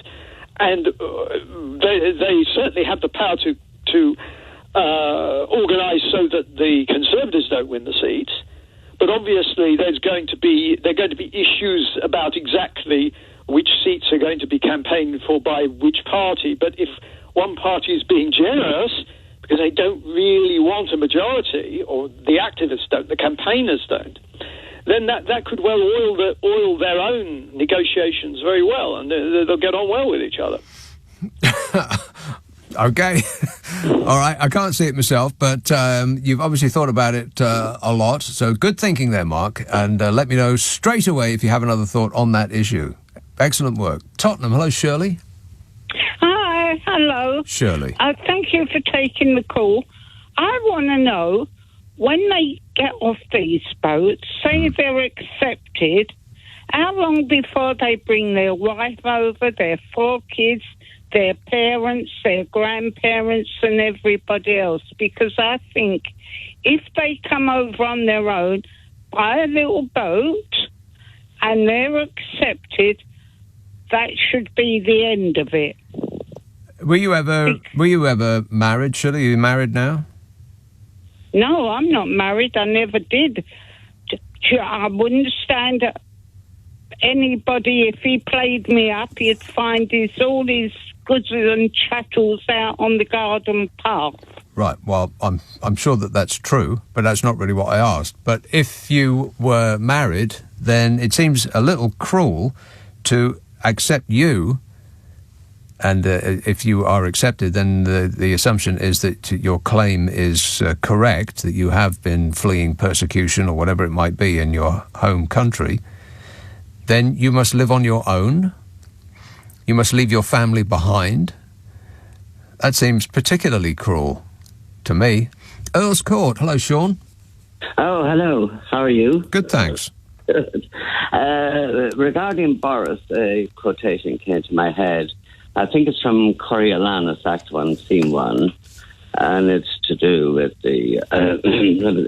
With every minute you do change your mind, thinking him noble, that was now your hate, him vile, that was your garland. You see, so Boris will get back somehow or other, maybe not this time, but he will come back as an MP, because that's his whole idea. He doesn't care about going. Somebody says, oh, what about him going around the world and making all this money? He's not really interested in that. He has to borrow money. Well, I would beg to differ that he's not interested in money. I think he'll spend several years making more money than most of us could dream of earning in our entire lifetimes. He's still young. He'll come back. And the thing is, that quote is actually not referring to Boris. It's to the electorate, because they tend to forget. Go away for a few years, you'll be all right. Right. So you think we just need to be relieved of his presence for a little while, and then for a little while, and then he will be back, and everybody, like he was with Mayor of London, he was a bit of an idiot, and people like idiots. Well, fortunately, we appear to like clowns. I'm not sure that he's an idiot. If anything, it's much worse. It's worse than that. Yeah, don't I know it? But, hey, as I say, I can almost guarantee it, he will be back. He's like Arnold Schwarzenegger. As long as he doesn't terminate us. Right. That's okay. Okay. All right. Thanks, Sean. Bodmin. Malcolm. Hello, Nick. Nick, I don't think it'll go past the end of summer and the party conferences. You're talking about a whole bunch of. When you say it, what do you mean it? The calm among the Tory MPs, right? Because when the conference season comes along, and we're through the summer, I think Sunak is going to face some hostility. He's just been on CNN, and remarkable. A lady called Caitlin Collins who was interviewing him. And he was absolutely all over Biden. What do you mean, all over him? Praising him. Oh. Praising Biden to the interviewer on CNN. Yeah, Nick, he's desperate for a trade deal. Well, now you hit on it there. I think Boris Johnson is onto something when he says they're trying to undo Brexit, because you remember last week when he was in America, they got an agreement on bits for various manufacturing aspects, that so much has to be made somewhere, and that Sunak may have wangled his way to get a subsidy from the huge amount of money that Biden has won for manufacturing in America, or for buying goods into America. And Biden, I think, there's whisperings that Biden is giving Britain access to these subsidies on cars, whatever the product is. So I think you're suggesting that America is going to give Britain money to subsidise our manufacturing base. Yes, I seriously doubt that. Why would they do that? Why would they do that? Well, because of I don't know, Nick, but you look it up on the internet. Britain is in line to get access to these funds from Biden's the Green New Deal or whatever it is. But the thing is, Nick, it's exactly the same with Europe, where the origins of the parts for vehicles and so on. I think Sunak is waking up to Brexit, in that to deal in Europe, we've got to be able to show that a lot of the parts were made in Europe, and so on and so forth. And rules of origin. Yeah, that's what that is. Yeah, but on the Boris Johnson, I think before the Conservative Party know it, they're going to be wandering back, because I don't think Sunak, and without the budget anywhere on the scene, I don't think Sunak is going to have an awful lot to attract voters, especially the Boris element. It's smaller now than it was, I think, but I think that aspect of the party are going to stick loyal to Boris Johnson, because all day, every day, there are still people phoning in praising Bodger. He's doing his best. He worked hard. Yes, they're very loud, as are Donald Trump's supporters, but they're not necessarily the majority. There was a poll conducted just this week, at the end of March, rather, and a very large majority of people said that they thought Johnson should resign if the committee ruled against him. 69% wanted to see the back of him. And then again, Nick, he's also got the Daily Mail, the Telegraph, the Express, the Sun. Only if, so on and so forth. But only if he was in a position to give the offshore billionaire media barons what they want. And if he's not an MP, let alone about PM, then he isn't in a position. So then their support dries up instantly. But I think, Nick, all of those organisations, those bodies, are starting to see Sunak as softening on Brexit, on Europe. I think that he's softening on Brexit, whereas the Bodger, he's shouting out, they're trying to undo my Brexit, blah, blah, blah. Right, but a man who didn't believe in Brexit at all, other than he thought that it was the easiest way to get to a position of power, to be world king. And undoing Brexit is an interesting way of putting it. Trying to fix the mess that they have caused would be probably a more accurate way of looking at it. Well, this is very, very, very, very important, and nobody is talking about this, which I find highly suspicious.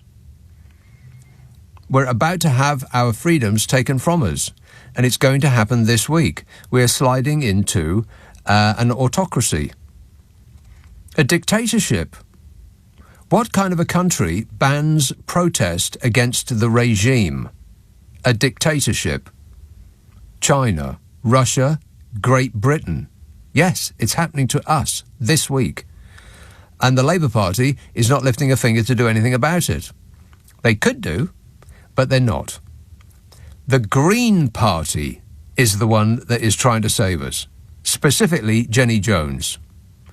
Labour has decided not to back a motion in the Lords that would stop the government from rewriting the definition of protest to further clamp down on rights of assembly.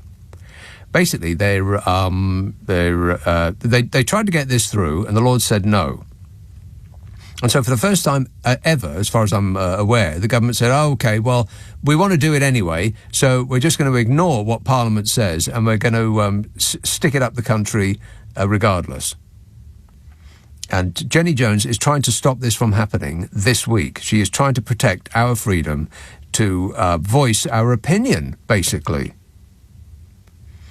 In her petition, Baroness Jenny Jones writes, the government lost a vote in the Lords on the Public Order Bill to change the interpretation of serious disruption of other people's day-to-day activities to mean anything more than minor. And the Lords opposed this by 254 votes to 240. She says the government is now trying to reinsert this change via secondary legislation which has less parliamentary scrutiny and can't be amended in any way. You'll remember one of the reasons that we wanted, or they wanted us to vote for Brexit, was that we could return sovereignty to Parliament.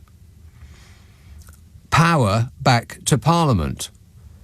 Now, Parliament always had power, but let's not go down that road. Let's concentrate on the matter of hand.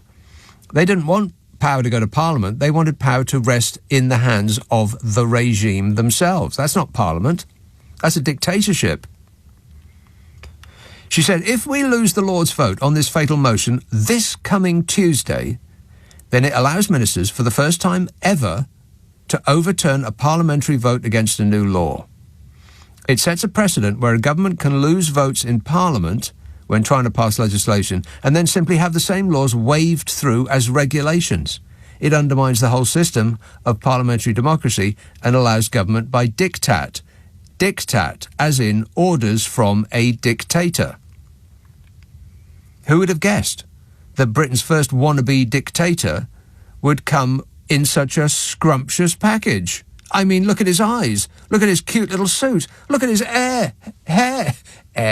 His hair. Isn't he an absolute dream? Actually, about the hair, I mean, those oily locks, I mean, seriously. You don't need to put all of that product in your hair. You just don't. You should ease up on the lotion, Fishy. I mean, you're a one-man environmental hazard. If you go into the sea around these parts without getting seweraged to death, you'll cause an oil slick. The Exxon Valdez didn't have as much oil on board. And Jenny Jones, top greenie, called on Labour to work with the other opposition parties to stop this legislation in its tracks. And did they? No, they didn't. Did Keir Starmer actually do something positive to protect this country from this increasing dictatorship? No. Of course they didn't. Instead of banding together for the benefit of the country, Labour has tabled what it calls a motion of regret. It opposes the government proposal, but doesn't actually do anything about it. I mean, it's like putting a sad face emoji on a letter. A motion of regret. So they're registering their disapproval while doing nothing to stop it. To stop our most fundamental of rights being taken from us. I mean, serious question. What is the Labour Party for? Anyone? Anyone at all? Jenny Jones says the government says this new law is about just stop oil. You know, the slow marching people. And the people who want to glue their face to the M25. That lot. This is just an excuse. She says it will hurt anyone who ever wants to organise a protest or assembly. Anyone from Friends of the Earth to local people raising an issue outside a council meeting. It allows the police and the Home Office to effectively decide what is a good or bad protest. You know, like China or Russia. And if you think it's okay because the government says we have nothing to worry about, well, I wish you the very best. Labour frontbencher Emily Thornberry appeared to rule out backing Jenny Jones out of the Green Party's motion, which is now backed by the Lib Dems. Emily Thornberry said Labour doesn't vote in the House of Lords to kill a bill. That's the Commons' job. The constitutional position is the unelected Lords is a revising chamber only. If a precedent was set, the Tories could easily use their majority in the Lords to do the same to a Labour government's laws.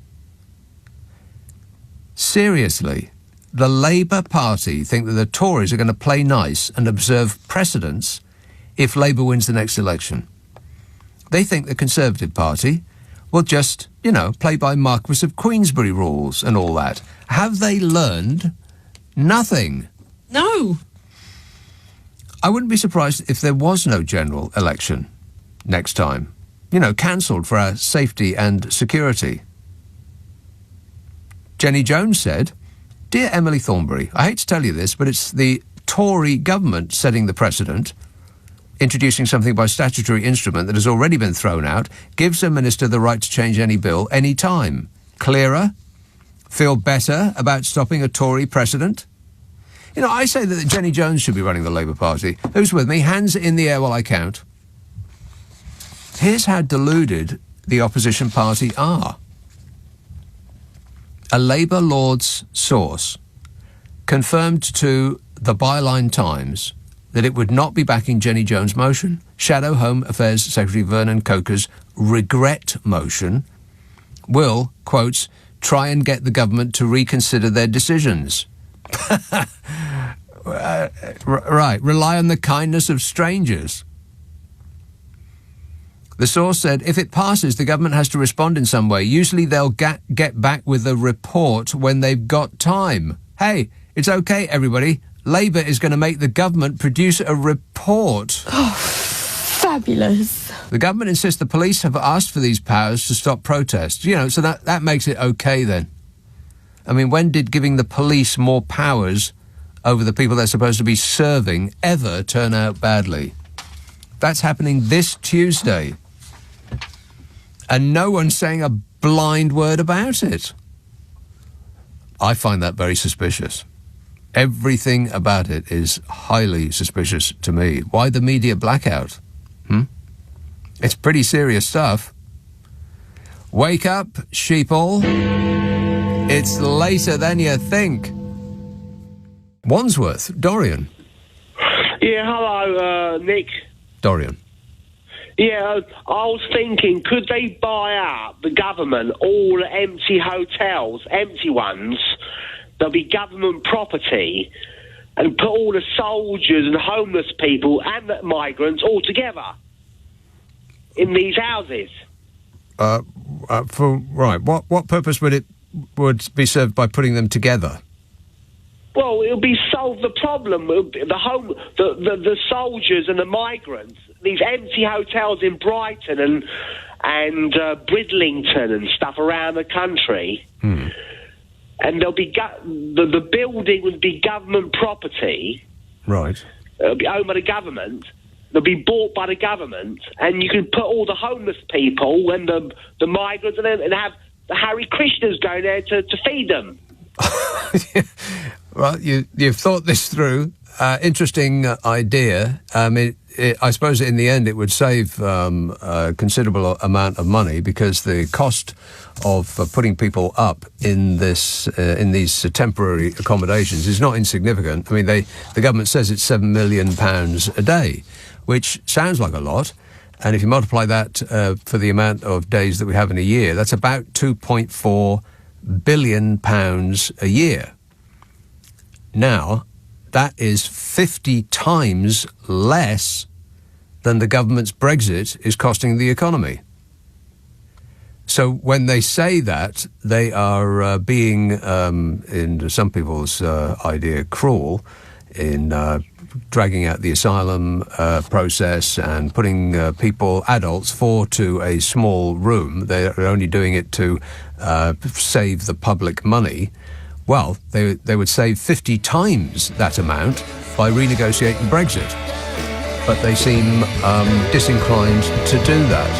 He's good riddance.